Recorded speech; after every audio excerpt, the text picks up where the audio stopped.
ODGJ atau orang dengan gangguan jiwa seringkali mudah mengalami kekambuhan. Kenapa bisa demikian? Ya, karena memang tidak menyadari dirinya sakit dan bahkan tidak membutuhkan pengobatan. Kalaupun sempat dibawa ke rumah sakit jiwa, mereka dibawa itu karena dipaksa atau karena keinginan orang lain. Nah, lantas bagaimana caranya supaya orang dengan gangguan jiwa ini tidak mudah kambuh? Ya, tentu harus ada upaya di dalam pengobatan gangguan jiwa ini selama di rumah sakit. Pasien atau ODGJ tidak hanya minum obat saja, tetapi harus menjalani terapi psikososial atau terapi psikologis, ya, atau sering disebut dengan psikoterapi. Tentu langkah pertama yang perlu dilakukan adalah bagaimana membuat ODGJ ini paham atau tahu, kemudian menyadari dan menerima penyakitnya. Kalau sudah menerima penyakit bahwa itu fakta, bahwa itu realita, maka tentu akan mudah untuk menerima kenyataan bahwa ada beberapa hal yang harus dilakukan pasca dirawat dari rumah sakit. Tapi kalau selama 14 hari dirawat ternyata hanya minum obat saja, kemudian tanda gejala atau keluhan yang dialami atau dirasakan itu hilang, kemudian pulang ya tanpa adanya psikoterapi atau upaya untuk menyadarkan dan melatih menerima kenyataan atau penyakitnya, ya tentu tidak akan bisa bertahan lama di rumah. Maka dari itu tentu ketika dalam masa pengobatan di fase krisis, memang pasien itu butuh obat atau butuh tenang, butuh lingkungan yang tenang, aman, ya, istirahat. Tapi tentu setelah 3 hari sampai 14 hari mestinya diprogramkan bagaimana ODGJ ini selama dirawat dilatih keterampilannya dalam hal memahami, menyadari dan menerima penyakitnya.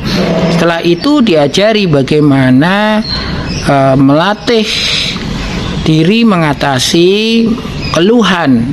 Misalnya orang dengan gangguan jiwa ini kan seringkali menjadi halusinasi atau mendengar suara-suara yang nggak ada wujudnya, atau melihat bayangan yang nggak ada wujudnya, atau mungkin gara-gara penyakitnya menjadi enggan atau malas dalam bergaul, bersosialisasi, jadi mengurung diri di kamar. Bisa jadi menjadi sangat mudah marah atau mudah mengamuk, ya, membahayakan diri, orang lain dan lingkungan. Bisa jadi mempunyai keinginan budir, ya, keinginan untuk mengakhiri hidup. Nah, itu tentu harus ada upaya melatih secara mandiri menghadapi persoalan yang dialami. Jadi selain obat, seharusnya juga ada cara-cara yang perlu dipelajari. Nah, setelah kemampuan meningkat, tanda gejala menurun, dengan obat yang diberikan dokter itu dilanjut ketika pemulangan, ya tentu akan bisa mempertahankan kondisi yang stabil. Ya, makanya ketika fase krisis selesai, seharusnya ODGJ atau orang dengan gangguan jiwa ini akan masuk di dalam fase stabilisasi atau maintenance sebelum masuk dalam fase rehabilitasi.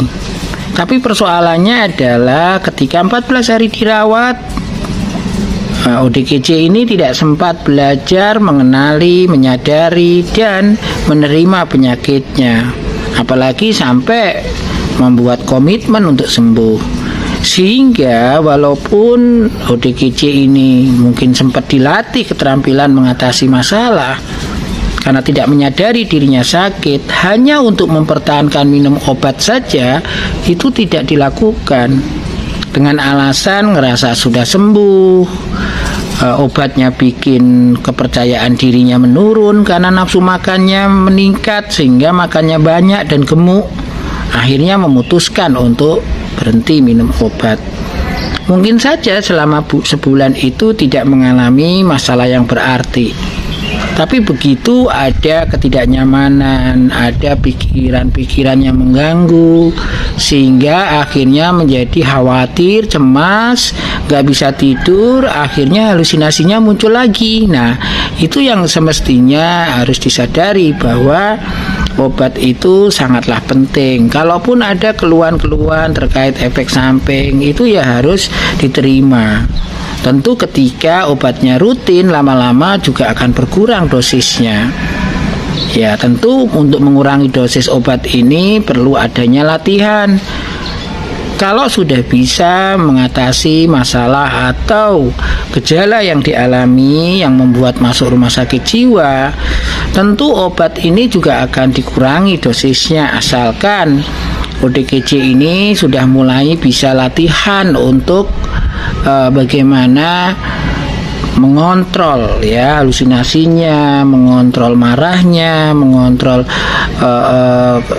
pikiran yang salah, sehingga apa ya bisa menghadapi sesuatu itu dengan positif ya, dengan baik, sehingga tentu ketika tidurnya bisa, kemudian kegiatannya sudah seperti dulu lagi, kemudian ada budaya cerita ketika mengalami masalah, ya tentu obat itu akan dikurangi dosisnya sehingga kekambuhan bisa dihindari. Nah, ketika kekambuhan bisa dihindari, tentunya fase penyembuhannya tidak hanya berhenti di fase maintenance saja, bahkan fase rehabilitasi. Jadi ODGJ ini sempat untuk mungkin latihan kerja, melanjutkan sekolah, ataupun pelatihan-pelatihan, atau belajar berdagang, atau belajar bekerja. Tapi kalau belum ODGJ ini sudah berhenti minum obat ya toh, sudah tidak mau lagi melanjutkan program pengobatannya, sedangkan kebiasaan untuk bercerita tentang masalahnya juga berkurang, belum ada minat, apalagi kegiatan, ya resikonya ya kambuh, dan itu benar-benar terjadi. Nah, kalau ODGJ ini menyadari dirinya sakit, membutuhkan pengobatan, dan perlu melakukan upaya untuk sembuh, tentu ini akan meringankan beban keluarga ketika merawat di rumah. Ya, itu kira-kira yang bisa saya sampaikan. Semoga manfaat, dan sampai jumpa di video berikutnya.